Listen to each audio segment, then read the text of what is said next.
All right, so we've talked about dominant, creative. Let's talk about the normalizing INFJ subtype. So what does a normalizing INFJ look like? So the normalizing is the opposite of the creative. And normalizing are going to be, well, their brain patterns look a little bit more typical of the general population. But even with that said, they're still INFJs, and that means that they're going to still have quirky brain wiring. Now, that's the interesting thing about the INFJ personality type just in general, is no matter which subtype they are, they do things just a little differently than even like the other subtypes that are like them. Does that make sense? Because there's like a normalizing subtype of all 16 types. Yeah. And there tends to be a pretty consistent pattern with all the normalizing subtypes, except for INFJs that have this weird zigzag pattern. So INFJs are they're just always a little quirky, right?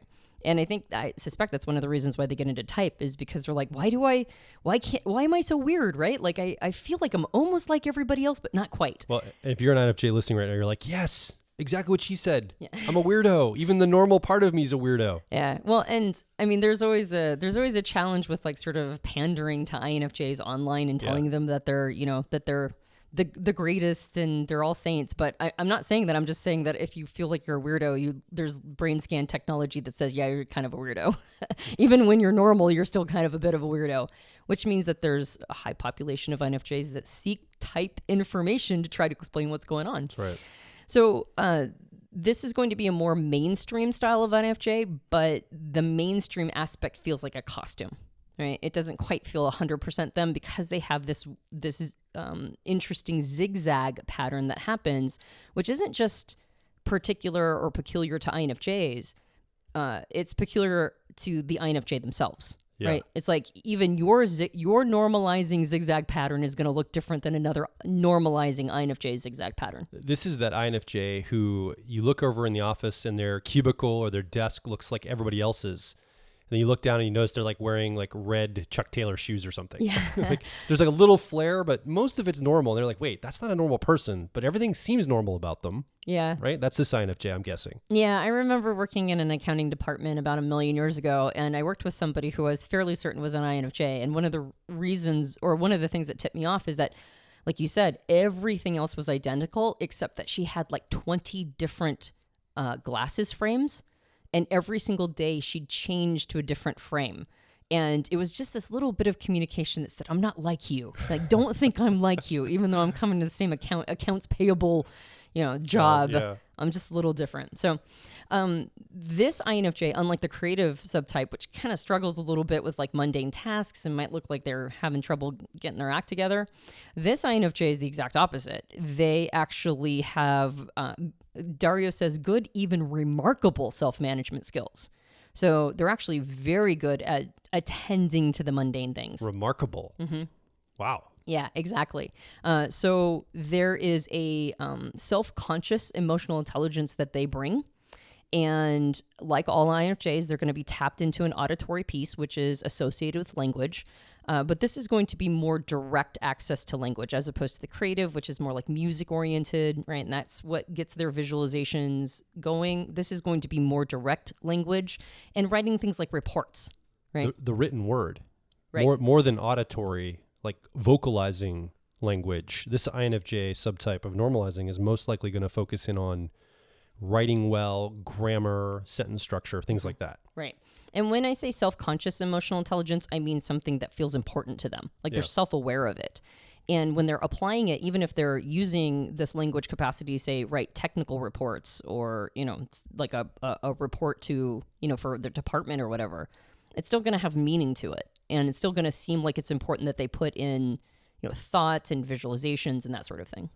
So I'm also guessing this INFJ lends themselves toward things like mathematics, middle management, anything that requires like quiet computational thought, like by themselves without engaging with a lot of people. Does that track on this subtype here, or would the dominant be more mathematically inclined? No, actually, the one thing that stands out about this particular subtype of INFJs is their endurance. Right? They're just able to plug along with anything they apply themselves to. And so these are the INFJs that do very well in school. They do very well in their careers, usually. They're the ones who have like the engineering degrees, right? Yeah. If they want to apply it to math, they certainly can. But they're the ones who are going to like, they'll get their doctorates, they'll get their engineering degrees. He even mentions that like if they have a terrible illness, they're the ones that persevere through their terrible illness. They really, as long as they have a clear, compelling goal, they are the most steady INFJ towards reaching it. Yeah. And so it can be applied to literally anything they want to. Usually, though, as with normalizing subtypes, it's in an institution or a traditional practice with clear metrics. You know, there has to be a compelling, clear goal at the other side.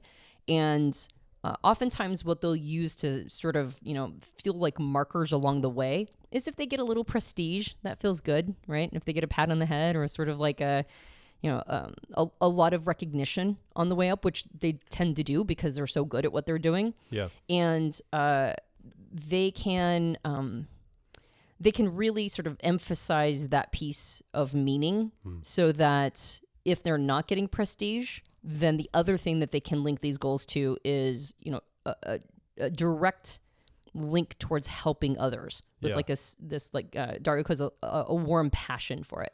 So I want to create a little distinction here. You can help me work on this. When you said goal setting or the goals they want to go toward, I immediately think in terms of the dominant INFJ that sets goals, goes for leadership to choose those goals. Could we say maybe normalizing, obviously there's goals, like low-level goals people want to go toward, but could we maybe reframe that and say the expectations they're going toward, like the expectations that are set up in front of them, the expectations of people around them, the expectations of their career or their job performance, rather than a specific like, I want to go start a business and then sell it to another company, and that's my goal in life, which would maybe be more of a dominant INFJ style.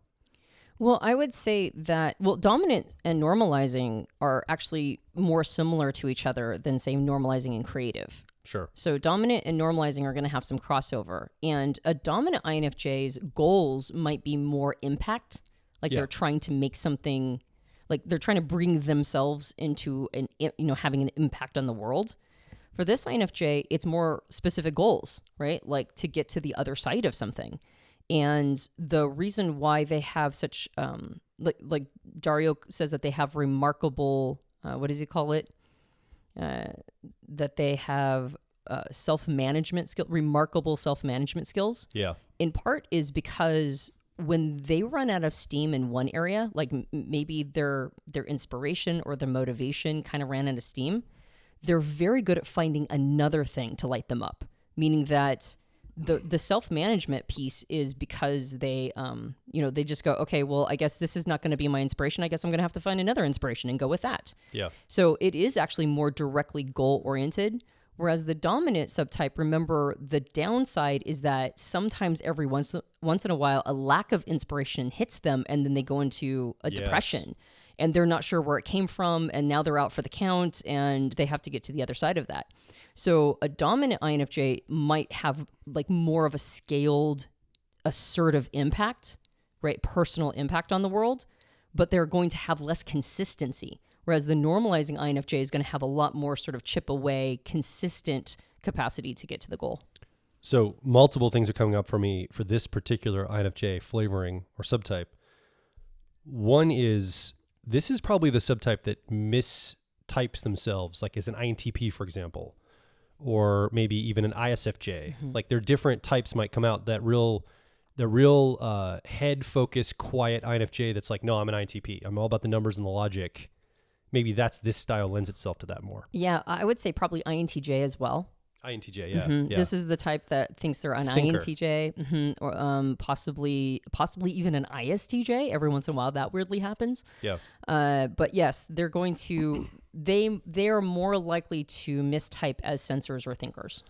And I would also argue that of all the subtypes so far we've talked about, and we're going to talk about harmonizing in a moment here, but this one stands out to me because I think society, like the world, the system of the world that's set up, like Western culture and like the way we've constructed business and career, it wants everybody to be boxed into this normalizing subtype. Like it wants every type to show up as a normalizing, because that's, if you're working in a business, that's easy to control people and keep them in boxes and manage them.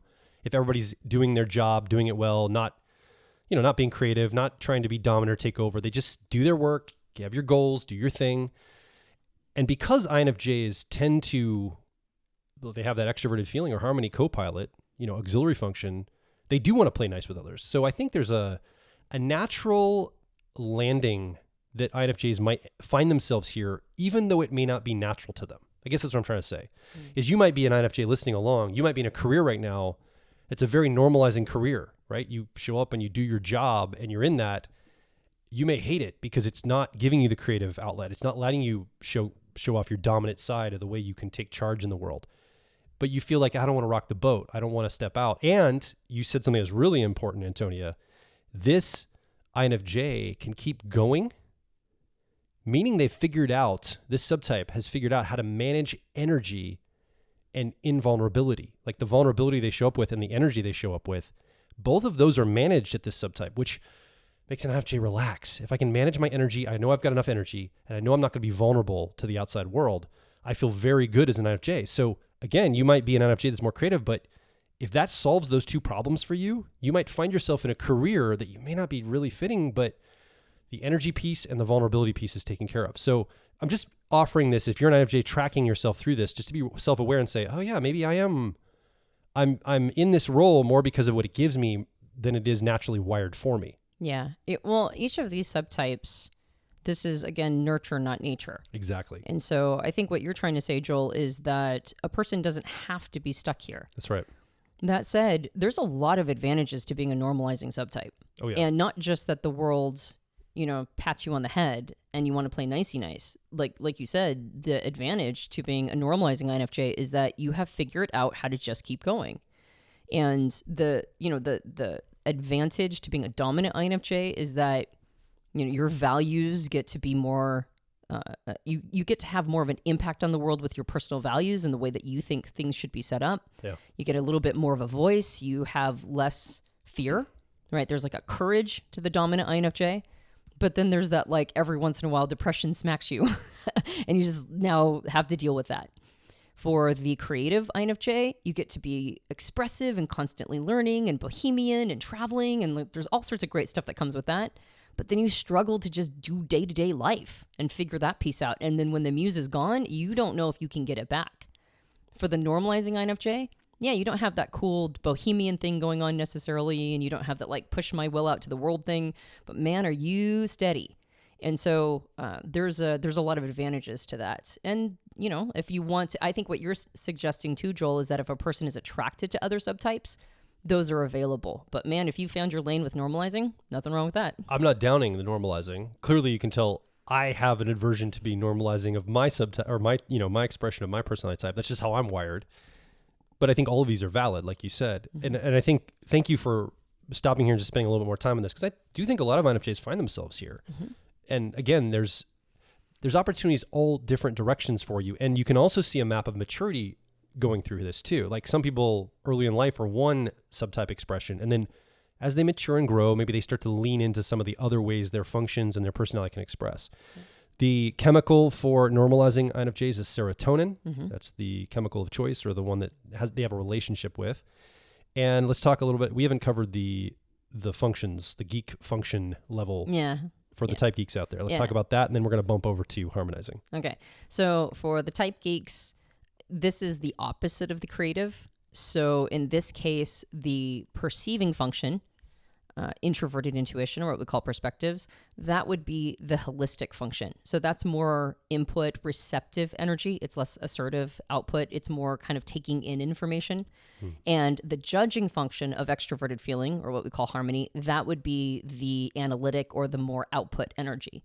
And you can see that. You can see when our perceiving function is holistic and takes information in, we're a little bit more impressionable to the messages of society around us, right? We're kind of like, oh, this is how reality works, I guess.